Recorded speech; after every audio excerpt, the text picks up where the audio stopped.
Morning all of you. कल हमने क्या किए थे? कल हमने चैप्टर 4 के क्वेश्चन आंसर किए थे। क्या किए थे? चैप्टर 4 के क्वेश्चन आंसर किए थे। आज हम क्या करेंगे? आज हम जो बाकी क्वेश्चन बचे हुए उनके क्या करेंगे? आंसर करेंगे। क्या करेंगे? आंसर करेंगे। तो नेक्स्ट क्वेश्चन क्या है? पुरुषवाचक सर्वनाम के कितने भेद होते हैं? उदाहरण सहित लिखिए।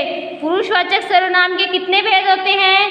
पुरुषवाचक सर्वनाम के 3 भेद होते हैं। कितने होते हैं?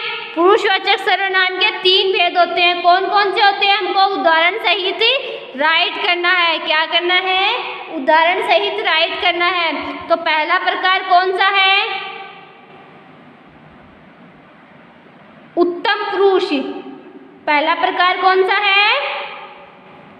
उत्तम पुरुष। उत्तम पुरुष के उदाहरण कौन से होते हैं? उत्तम पुरुष के उदाहरण मैं, मुझे, मेरा, हमारा आदि। मैं, मेरा, हमारा आदि। ओके। नेक्स्ट किसके करने हैं? नेक्स्ट प्रकार कौन सा है? मध्यम पुरुष। कौन सा है? मध्यम पुरुष। और इसमें हमको क्या करने हैं? मध्यम पुरुष के उदाहरण लिखने हैं। मध्यम पुरुष के उदाहरण कौन से होते हैं? तू, तुम, तू, तुम्हें, तुम्हारा आदि। ये क्या है? ये मध्यम पुरुष के उदाहरण है। क्या है? मध्यम पुरुष के उदाहरण है। नेक्स्ट कौन सा है? अन्य पुरुष। नेक्स्ट कौन सा है? पुरुषवाचक सर्वनाम का भेद अन्य पुरुष। हमको क्या करना है? इसमें भी इसके उदाहरण लिखने हैं। वह, वे, कोई, उसका आदि। ये क्या है? ये अन्य पुरुष के उदाहरण है। क्या है? अन्य पुरुष के उदाहरण है। नेक्स्ट क्वेश्चन क्या है? निश्चयवाचक और अनिश्चयवाचक सर्वनाम में अंतर बताइए। क्या बताना है? निश्चितवाचक और अनिश्चयवाचक सर्वनाम में क्या बताना है? अंतर बताना है। ओके। तो हम क्या लिखते हैं? निश्चयवाचक और अनिश्चयवाचक सर्वनाम में अंतर लिखते हैं। तो जो सर्वनाम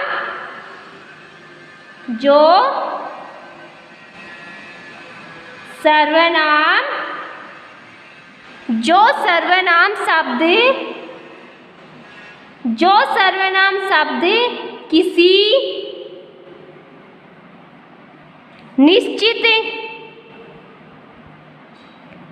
निश्चित जो सर्वनाम शब्द किसी निश्चित व्यक्ति, जो सर्वनाम शब्द किसी निश्चित व्यक्ति या वस्तु का बोध कराते हैं,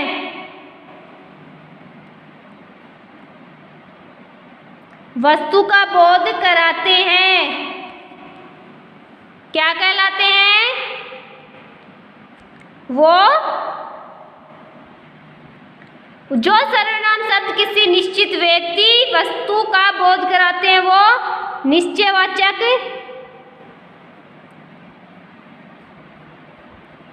निश्चयवाचक सर्वनाम कहलाते हैं।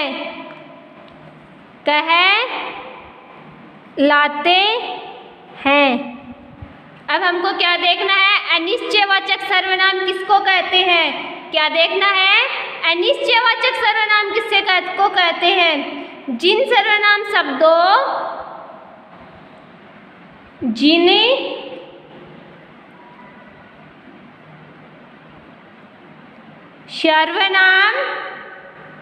जिन सर्वनाम शब्दों से शब्दों से किसी निश्चित जिन सर्वनाम शब्दों से किसी निश्चित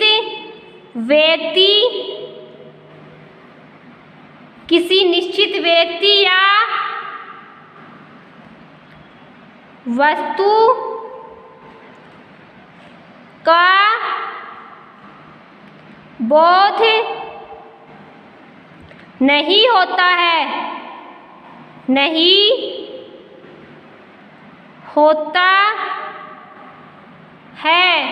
अनिश्चयवाचक सर्वनाम कहलाते हैं। अनिश्चयवाचक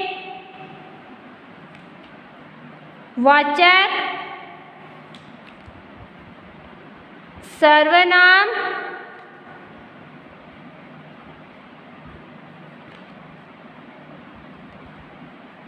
कहलाते हैं। ओके, नेक्स्ट क्वेश्चन क्या है? इस क्वेश्चन में हमको पूछा था निश्चयवाचक और अनिश्चयवाचक सर्वनाम में अंतर बताओ। तो हमने क्या लिखा? जो सर्वनाम शब्द किसी निश्चित व्यक्ति या वस्तु का बोध कराते हैं वो निश्चयवाचक कहलाते हैं, और जिन सर्वनाम शब्दों से किसी निश्चित व्यक्ति का या वस्तु का बोध नहीं होता वो अनिश्चयवाचक सर्वनाम कहलाते हैं। ओके, नेक्स्ट क्वेश्चन क्या है? नीचे दिए गए सर्वनामों में से उत्तम पुरुष, मध्यम पुरुष व अन्य पुरुषवाची सर्वनाम को छांट कर लिखो। वह, मैं, तुम, तू, वे, ये, हम। इनमें से हमको क्या देखना है? इनमें से हमको ये देखना है कि उत्तम पुरुष कौन सा है, मध्यम पुरुष कौन सा है और अन्य पुरुष कौन सा है। तो इसमें हमको क्या लिखने हैं? उत्तम पुरुष वाले लिखने हैं, इसमें मध्यम और इसमें अन्य पुरुष वाले लिखने हैं। तो उत्तम पुरुष में क्या क्या आते हैं? इनमें से मैं और हम। मैं और हम किस में आते हैं?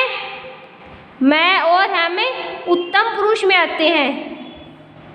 मध्यम पुरुष में क्या आते हैं? मध्यम पुरुष में तुम, तू और तुम किस में आते हैं?